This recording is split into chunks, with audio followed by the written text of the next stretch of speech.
मनोजीत मंडल जी, और बताइए क्या ममता का बयान मुसलमानों के लिए वोट की अपील थी? धर्म के आधार पर मुसलमानों से वोट मांग रही है ममता बनर्जी?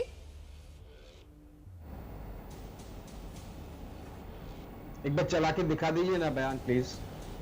कहां ममता दी मुसलमानों को अपील कर रही है, चला के दिखा दीजिए कृपा करके।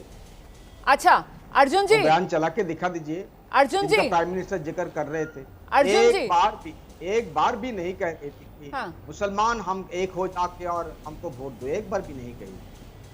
हम आपको वर्बेटिम ट्रांसलेशन बनाए, माइनॉरिटी, एससी, एसटी, ओबीसी और जनरल पीपल एक साथ होके वोट करो, अपने अपने आपस में भेदभाव मत ले, यही ममता दी कह रही है। वही हमारा फिलोसॉफी है, वही असली हिंदुत्व है, जो सबके साथ लेके चलते हैं, सबके साथ रहते हैं। यही बंगाल का कल्चर है, संस्कृति है, सदियों से हम मानते हैं। चाहे रामकृष्ण हो, विवेकानंद हो, गुरुदेव रविन्द्रनाथ टैगोर हो, सब यही कहते थे। तो अर्जुन जी से जवाब लेती हूँ ना मैं। अर्जुन जी, अर्जुन जी, फिर हिंदू को एकजुट करने के लिए क्या मुसलमान एकजुट करने की बात ममता दीदी कर रही है, ये कह रहे हैं आप? क्या हिंदुओं को एकजुट करने के लिए इस तरीके का भ्रम क्या बीजेपी फैला रही है? अर्जुन सिंह जी आइए।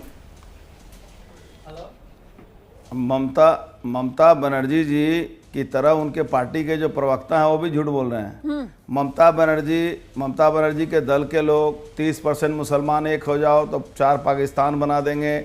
ममता बनर्जी ने खुद कहा 4 कैपिटल होना चाहिए भारतवर्ष में।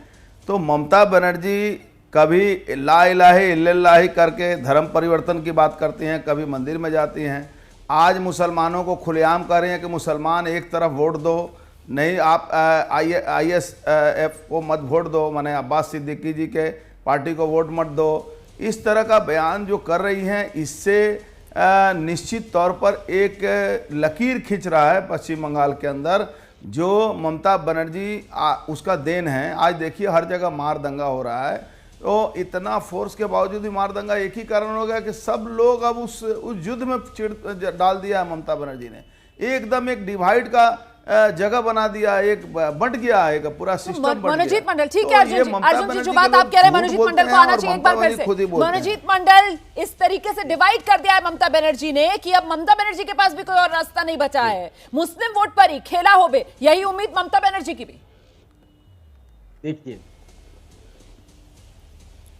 देखिए वो जैसा भी हो, जब भी हो, अर्जुन जी सांसद है, लेकिन बात करते हैं बिल्कुल अनपार्लियामेंट्री तरह। He is a very honourable unparliamentary parliamentarian है, ये सबको पता है। देखिए अभी बोल दिया झूठ, मैंने चैलेंज कर दिया आपके टीवी पर, एक बार दिखा दीजिए ममता दी कहां पर मुसलमानों की अपील कर रही है। एक बार भी नहीं मिला। यही तो हम कह रहे थे, आप बांग्ला को पहले समझो। अरे मोदी साहब तो बांग्ला को नहीं समझते।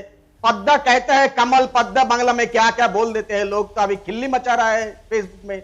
पद्दे ठीक से, पद्दे छाप मारो, पद्दे छाप मारो। पद्दा होता है बांग्ला में कमल, है वो उनको ठीक से नहीं आ रहा है। क्या बोल दिया देखो। अगर वो ये झूठ बोले, चाहे अपने बारे में झूठ बोले और ममता दी के बारे में, आप मेरे को ये बता दो प्राइम मिनिस्टर साहब, आपको नहीं कह रहे अर्जुन जी, ममता दी आपको कैसे पता चला कि ममता दी एक दूसरे आसन से लड़ रही है? आपने कहा मेरे कानों में फुसूर कोई कह रहा थे। इस तरह से एक्टिंग करते हो, सबको सीखना चाहिए। मैं भी सीखने की कोशिश कर रहा हूं। आप एकदम खुलेआम ममता दी के बारे में झूठ बोलते हो, लेकिन फिर भी साहब आपको हम झूठे नहीं कहेंगे। नहीं तो अर्जुन प्राइम मिनिस्टर हो, कैसे कहेंगे? अर्जुन जी ठीक है मनोजीत जी जवाब लेने दीजिए। मनोजीत जी जवाब लेने दीजिए। मनोजीत जी जवाब लेने दीजिए। अर्जुन जी, मनोजीत मंडल कह रहे हैं कि एक्टिंग करते हैं। मनोजीत मंडल कह रहे हैं अर्जुन सिंह साहब कि प्रधानमंत्री चुनावी रैलियों में आकर एक्टिंग कर रहे हैं, तो ये मुसलमानों से वोट अपील भी डायलॉगबाजी है क्या? अच्छा, एक्टिंग तो ममता बनर्जी ने नंदीग्राम में किया, कह दिया कि मुझे 4-5 लोगों ने मारा। उसके बाद सुबह उनका 124 किलोमीटर दूर आई इलाज कराने के लिए, डॉक्टर ने उनको प्लास्टर किया, सुबह वो प्लास्टर कट गया। ममता बनर्जी का बयान आया नहीं लगता है कि एक्सीडेंट हुआ। उसके बाद ममता बनर्जी वही पाँव पर, पैर पर दूसरे पाँव रखकर उसको हिला रही हैं, और ममता बनर्जी बोल रही हैं कि मैं एक व्हील चेयर में जा रहा हूँ, व्हील चेयर में पूरा बंगाल को वोट मांग रही हूँ।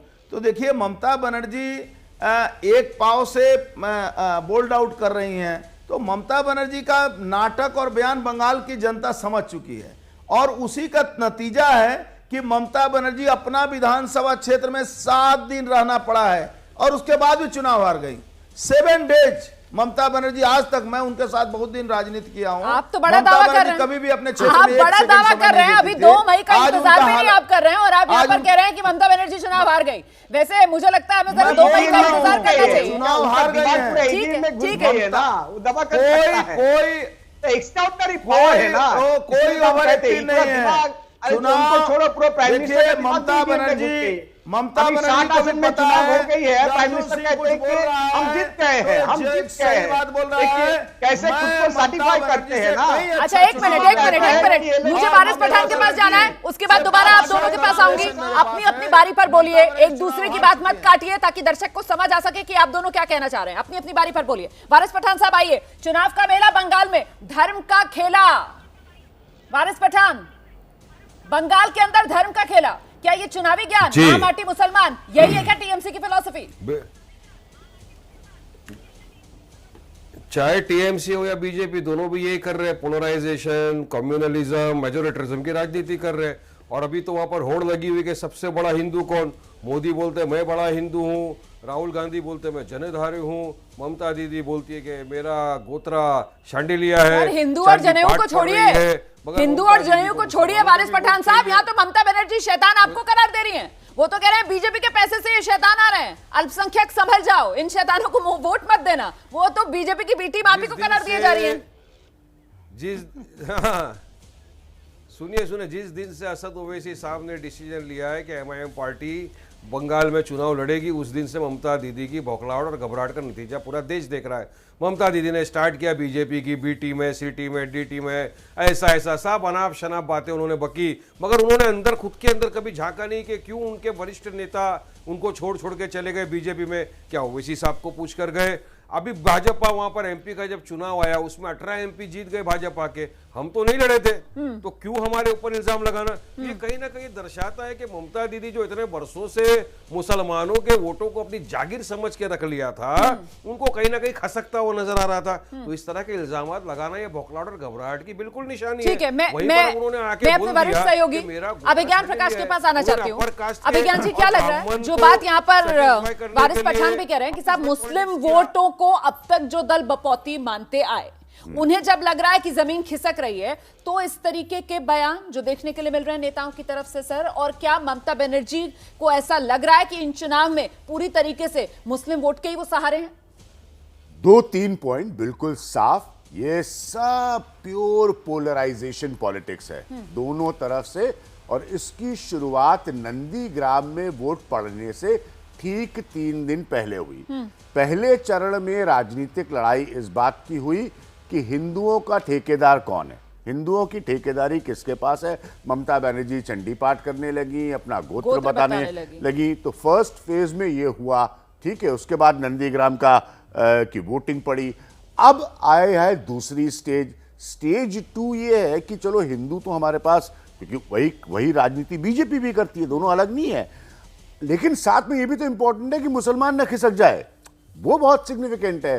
तो इस बार ममता बनर्जी ने वो वाला ट्रैक लिया है कि भाई आप लोग भी हमारे साथ रहिए। तो एक तरह से जो ये ओवैसी के प्रवक्ता साहब कह रहे हैं, एक एलिमेंट है इनकी बात में सच्चाई का, क्योंकि उनको ये दोनों चीज बैलेंस करके चलनी है। ये चुनाव जो है वो जीत का गणित बन पाएगा। कम प्रतिशत का फर्क आ सकता है, ऐसी स्थिति बन सकती है। बहुत सारे लोग ये कहते हैं वहां लोग चुप हैं, ये दावा है भारतीय जनता पार्टी का।